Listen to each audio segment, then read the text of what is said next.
We have several subtopics in this. We're going to kind of go through pretty quickly. You're not going to have any problems on these, so everybody that just turned off the videos, you're welcome for the warning. Um, so laminar flow actually is very important in terms of aircraft, and you're familiar with this. But we can measure laminar flow in terms of the force and um, all the variables around that. And really you're talking about in here, you'd be talking about a layer of air and all the layers in between it and the surface of an aircraft.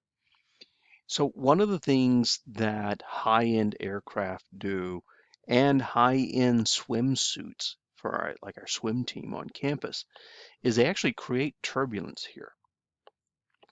And the reason they create turbulence next to the surface of the aircraft is that then instead of air flowing across the surface of the plane, you really got these little vortices of air that form an envelope around the plane. And now you got air flowing over air.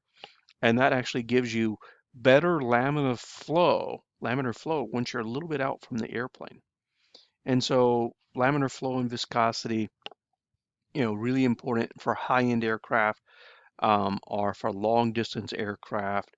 And we see this, and we found out when we make aircraft more and more, if you were trying to make an aircraft completely and totally smooth, you actually can increase the amount of friction you're dealing with rather than decrease it. Other things, Poiseuille's law of resistance, this really has to do with the maximum flow rate of a fluid is near the middle rather than at the edges. And if you ever want to experience this, take a toddler to a lazy river like the one pictured here and let them head out into the water and they will go zipping along. Yeah, they will. I mean, it's really incredible. Boom, they're moving along at the maximum speed of the water, and you're an adult and you can't do that, and you're trying your best to catch up with them. And and so the moral of the story is when you wade into a lazy river with a toddler, hang on. Um, hang on, because the water in the middle is moving much faster than the water at the edges, which is actually kind of sitting still. Um, and Flow rate, Poiseuille's law. You guys are gonna look at this and go, oh. No, no, it's very important inside of your blood vessels. When you look at your blood vessels, the flow rate at the middle is dependent on Poiseuille's law, and you get this profile to blood flow.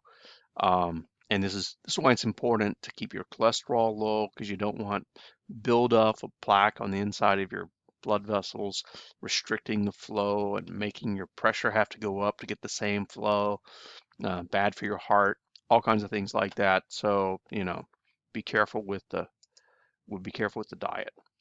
And there are ways of measuring turbulent flow versus laminar flow. We're not going to worry about that here. Something you do need to know, objects in a fluid, it can float. And so if you look at, pollen in the air, and because of Stokes' law, the drag force on pollen is enough that pollen can just float around forever. Um, Microbes can just float around forever. All kinds of things float around in the air because of Stokes' law and the impact that has. Um, Osmosis, dialysis, diffusion, this is really cool if you ever take my medical physics class. We'll talk about this again. And that's it for this last little bit, kind of a summary of a number of different things.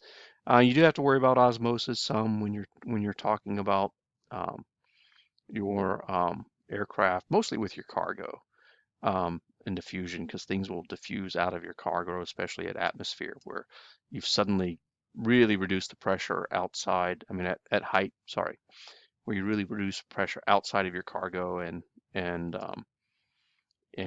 you know things want to flow out of the cargo into the air around it. All right, that's it for fluid dynamics. Good luck with the problems.